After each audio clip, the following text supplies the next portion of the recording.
मेरे मीडिया के सभी बंधुओं को मेरा प्यार भरा नमस्कार, आदाब। आज हम महिला कांग्रेस, आज हम विमला जी के विषय में हम बात करने के लिए आप लोगों को हमने आमंत्रित किया है।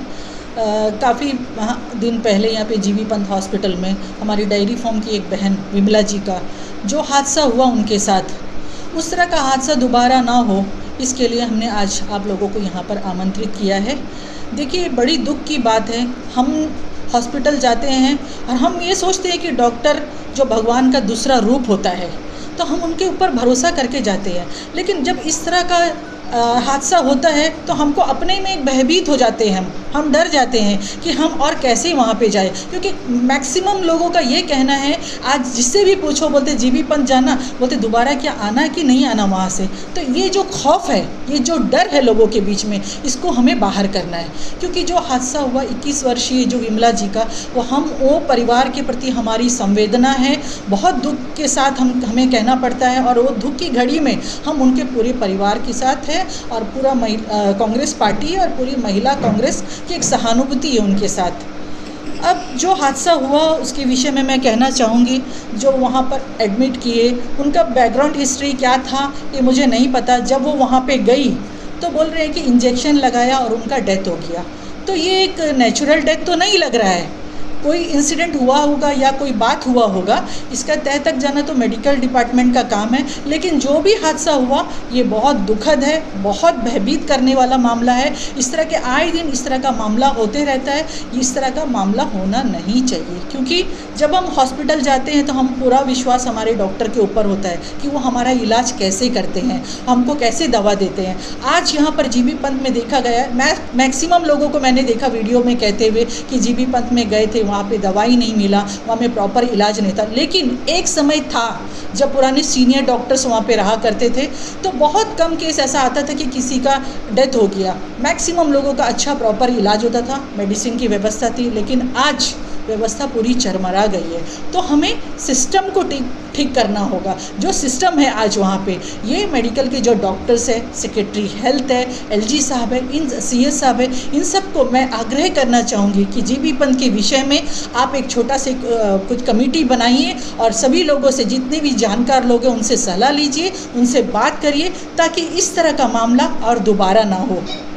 क्योंकि एक मामला, ये जो मामला है सिर्फ विमला का मामला नहीं है, हमें आइलैंड का विषय है, एक बच्ची का विषय है, उनके परिवार का मामला है। आप सोचिए, छोटी सी 21 वर्षीय लड़की हॉस्पिटल जाती है और उसका डेथ हो जाता है, तो कितना दुखद बात है। उनके परिवार के लिए कितनी बड़ी क्षति है जिसका भरपाई हम कभी नहीं कर सकते। एक छोटा से बच्चा छोड़ गए, उनका हस्बैंड मछली मारने के लिए बाहर जाता है। आप सोचिए वो बच्चा को भविष्य क्या है, बच्चा को किसके पास छोड़ के जाएंगे।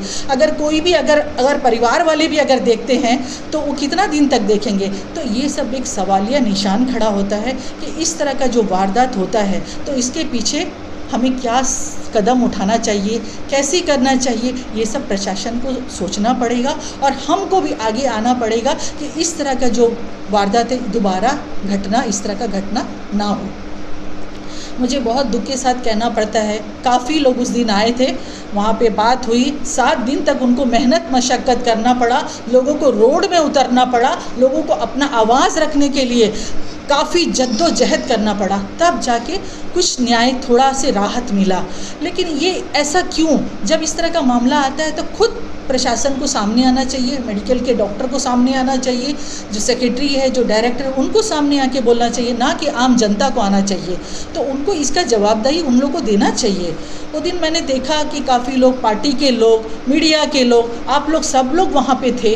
तो ये मेरे को ऐसा लग रहा है कि इतना जो भीड़ आया था, तो ऐसा लग रहा है मुझे कि इंसानियत आज भी ज़िंदा है, क्योंकि इंसानियत के तौर पे लोग वहाँ पे आए थे। मैं एक पार्टी का विषय नहीं बोलूँगी, उस दिन जो लोग आए थे पार्टी से संबंधित लोग नहीं थे, सभी कम्युनिटी के लोग थे, मोपला एसोसिएशन थे, लोकल बॉन्ड वाले थे, काफ़ी हमारे तेलुगु कम्युनिटी के लोग थे, मलयाली थे, काफ़ी लोग थे वहाँ पे, इतना भीड़ था वहाँ पे। तो अपना बात रखने के लिए आए थे, अपना रोष प्रकट करने के लिए आए थे। तो मैं समझती हूँ कि इस तरह का जो घटना है, एक बार घटा, 2 बार घटा, कितना बार हम लोग हॉस्पिटल जाते हैं। आजकल मैं देख रही हूँ कि हॉस्पिटल में, जीबी पंत में ये इस तरह का घटना बार बार घटता है। तो मैं मेरी ऐसे लोगों से मेरी सहानुभूति भी है कि मैं इस विषय पे क्या बोलूं, क्योंकि हमारा हक, हम सवाल कर सकते हैं, हम बोल सकते हैं, अपना बात रख सकते हैं, लेकिन जो कदम उठाना है तो प्रशासन को उठाना है और हेल्थ डिपार्टमेंट को उठाना है। तो मैं इस विषय में और एक बात मैं कहना चाहूँगी, जिस दिन लोग यहाँ पे रोष प्रकट कर रहे थे, वो लोग राजनिवास में गए, अपना बात रखे, उसके बाद वो लोग गोल घर गए, बंगाली क्लब गए, काफ़ी लोग वहाँ पे थे। लेकिन इसमें एक विषय मेरे से छूट गया कि मैं ये कहना चाहूँगी, जिस दिन वहाँ पे लोग शांतिपूर्वक अपना बात रख रहे थे, लेकिन पुलिस प्रशासन का क्या था मुझे नहीं पता, उस दिन उन्होंने औरतों को बाल पकड़ के खींचा और उनको लाठी चार्ज भी किया। लेकिन ये देखिए, कानून व्यवस्था है, सही बात है, करना भी चाहिए, पुलिस का काम है, अगर गलत कुछ हुआ तो उसको रोकना भी चाहिए। लेकिन मैं कहती हूँ वहाँ कुछ गलत हुआ नहीं था, वो लोग अपना आवाज़ रख रहे थे, क्योंकि ये भारत संविधान से चलता है। संविधान में हमको अधिकार दिया है कि हम अपनी बात को रखें, अपना रोष प्रकट करें, और वो शांतिपूर्ण तरीके से अपना बात रख रहे थे। वहाँ पे बहुत ज़्यादा लोग भी नहीं थे, कम लोग थे, फिर ऐसी क्या मतलब दुविधा आन पड़ी कि उनको लाठी चार्ज करना पड़ा, उनको बाल पकड़ के खींचा गया, औरतों के साथ इस तरह का सलूक किया गया। तो मैं इस विषय पे मैं इस चीज़ की निंदा करती हूँ, और मैं पुलिस प्रशासन से भी मैं गुहार करती हूँ कि महिलाओं के साथ इस तरह का अभद्र व्यवहार ना करें। महिलाएं भी हमारे समाज का हिस्सा होती है, उनको भी इज्जत और सम्मान मिलना चाहिए। अगर आपको कोई बात अगर कहना है तो आप आंसू गैस का गोला छोड़ते, अपना बात रखते, थोड़ा लाठी से सरका देते, लेकिन मारना ये तो सरासर गलत है। तो मैं विनती करती हूँ डीजीपी साहब से भी, इस तरह का जो वारदात है दोबारा ना हो, इस तरह का घटना दोबारा ना हो, महिलाओं को भी ऐसा एक खौफ का माहौल में ना जीना पड़े, अपनी बात रखें। और मैं आम जनता से भी यही अपील करना चाहूँगी, अगर अपनी बात है तो शांतिपूर्ण तरीके से रखें। अपना बात रखना हमारा अधिकार है, अपना अधिकार से हम वंचित नहीं रह सकते, क्योंकि हमको अपना बात रखने का संविधान ने अधिकार दिया। अगर कोई गलत हो रहा है तो उसको बोलना चाहिए। अगर खामोश रहेंगे, हम एक आदमी खामोश रहेगा, हम सोचेगा कि हम नहीं बोलेगा, तो ऐसे नहीं, क्योंकि बूंद बूंद से सागर बढ़ता है। तो सभी लोगों, चाहे महिला हो, पुरुष हो, किसी भी जाति से हो, किसी भी कम्युनिटी से हो, अगर कोई जगह गलत हो रहा है तो मैं आम जनता से, अंडमान निकोबार के निवासियों से मैं अपील करना चाहूँगी कि आप अपना बात को रखें, और ऐसा ना करें कि डरे नहीं किसी से। अपना बात रखना अपना कानूनी अधिकार है। तो मैं आप लोगों का आज इस विषय में मैं ज़्यादा नहीं बोलूँगी कि मेरे साथ महिला कांग्रेस की मेरी फातिमा मैडम और बिंदु मैडम भी है, आज इस विषय पर वो भी अपना बात रखेंगे। मैं आप लोगों का तहे दिल से धन्यवाद करती हूँ। धन्यवाद, जय हिंद। मेरा नाम बिंदु है, मैं भी महिला कांग्रेस के द्वारा यहाँ पे बात करने के लिए आई हूँ, और मैं सबसे पहले आप मीडिया पर्सन सबका मैं तहे दिल से धन्यवाद करती हूँ। आज मैं मीडिया के द्वारा ये बताना चाहती हूँ कि विमला जी के साथ में जो हुआ, इससे पहले मैडम जुबैदा ने बहुत अच्छा इसके बारे में कहा है, तो मैं ज़्यादा कुछ नहीं कहना चाहती हूँ। मैं ये कहना चाहती हूँ कि जो कुछ हुआ है बहुत गलत हुआ है। जैसे कि अंडमान के लिए बहुत बड़ी बात है, जीबी पंत हॉस्पिटल जो है वो एक ही ऑप्शन है यहाँ पे। यहाँ के लोग जो गरीब हैं, जो बहुत नीचे दर्जे के हैं, वो वहीं पे अपने इलाज के लिए जाते हैं। उनका और कोई ऑप्शंस नहीं रहता, उनका कोई ज़रिया नहीं है कि कहाँ जाके वो अपना इलाज कराएं, क्योंकि यहाँ पे इलाज के लिए सारा सुविधा है, लेकिन उसके बावजूद भी सही तरीके से इलाज नहीं होता। तो सबसे पहली बात मैं ये कहना चाहती हूँ कि मैं जीबी पंत के डीएचएस मैडम से मैं रिक्वेस्ट करना चाहती हूँ, एनिम्स के मैडम से मैं रिक्वेस्ट करना चाहती हूँ कि जो कुछ हो रहा है मैडम, जो गलत हो रहा है उसे रोकने के लिए सबसे पहले आप ही को कदम उठाना है। इसीलिए मैं ये कहना चाहती हूँ कि आप लोग एक काउंसलिंग करिए, सारे डॉक्टर्स को बुलाइए, जितने इंटर्न्स हैं वहाँ पे सारे बच्चों को बुलाइए, वहाँ पे बुला के उनको बताइए कि सबसे पहले जब पेशेंट आता है तो उसका सबसे पहले इलाज करें, उसका टेस्ट करें कि उससे जांच करें उसे क्या प्रॉब्लम है। आप लोग जब आते हैं वहाँ पे उनका बैठा के उनका इंतज़ार करवाते हैं तो उनसे वो निराश हो जाते हैं, क्योंकि जब पेशेंट डॉक्टर के पास जाता है, डॉक्टर का बिहेवियर, डॉक्टर का व्यवहार, डॉक्टर की बातचीत वही उसके आधा बीमारी को ठीक करता है, ये हम उम्मीद करते हैं। तो इसीलिए मैं सबसे पहले ये कहना चाहती हूँ कि डीएचएस मैडम, सुजा मैडम, और मैं एनिम्स की जो मैडम हैं उनसे भी रिक्वेस्ट करती हूँ कि मैडम सबसे पहले आप लोग इस बात का ध्यान करिए कि क्या बात है, क्या कमी है, कहाँ पे कमी है जिस वजह से आम जनता इसका परेशानी उठा रही है। तो मैं ये कहना चाहती हूँ आप लोगों से कि पेशेंट जब भी आता है, मैं खुद कुछ दिन पहले मैं अपने टेस्ट के लिए गई थी, मैं लाइन में खड़ी रही, बाकायदा मैं लाइन में खड़ी रही। वहाँ पर मैंने देखा कि बहुत सारी परेशानियाँ हैं। सीनियर सिटीज़न जो उनको बैठने का जगह नहीं है, वो बहुत देरी सवेरे से इंतज़ार करते हैं, 7 बजे से 1 बजे तक इंतज़ार करते हैं अपना ब्लड टेस्ट के लिए, सारा टेस्ट के लिए। तो आप सोचिए, जो गर्भवती महिला है वो भी खड़ी रहती है।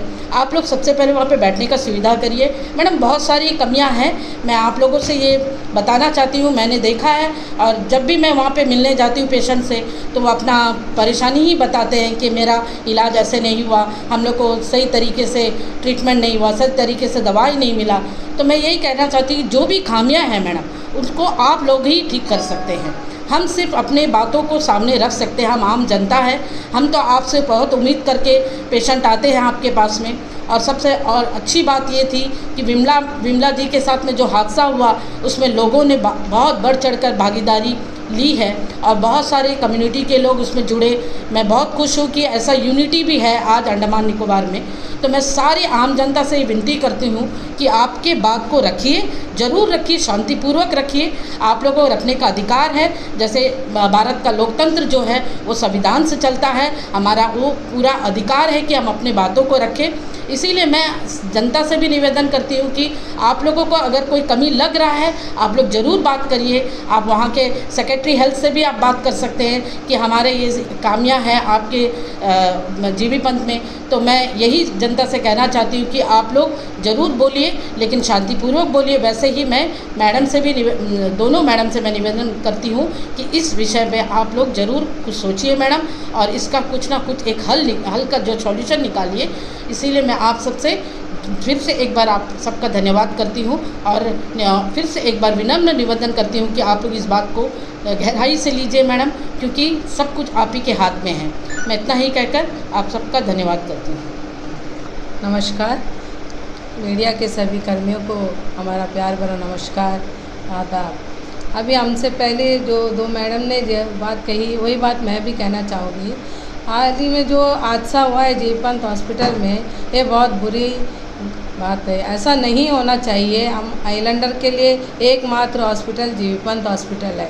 अगर हमारा यहाँ का गरीब लोग को वहाँ पे सही इलाज नहीं होगा तो वो जाए तो कहाँ जाए। उनका पास इतना पैसा नहीं रहता कि वो मेलैंड जाके अपना ट्रीटमेंट करे, तभी तो जीबी पंत हॉस्पिटल में आना पड़ता है उनको, और वहाँ पे इलाज ठीक से होना चाहिए। वो सवेरे से वो महिला 4 घंटा वेट करती रही, उनको बेड नहीं मिला, बेड की कमी थी। ऐसा होने से कैसा होगा? जो एकमात्र हॉस्पिटल है और वहाँ पे भी बेड नहीं है, और मैं जहाँ के खड़े रहना पड़ता है। जो ब्लड टेस्ट के लिए सुबह से जाते हैं, उनको कम से कम लाइन में 3 घंटा भूखे खड़े रहना पड़ता है। फास्टिंग टेस्ट उनका होता है। ऐसा इतना बड़ा हॉस्पिटल, इतना नाम हुआ करता था जीबी पंत का, आज उसी हॉस्पिटल में इतनी बुरी बुरी घटनाएं घट रही है।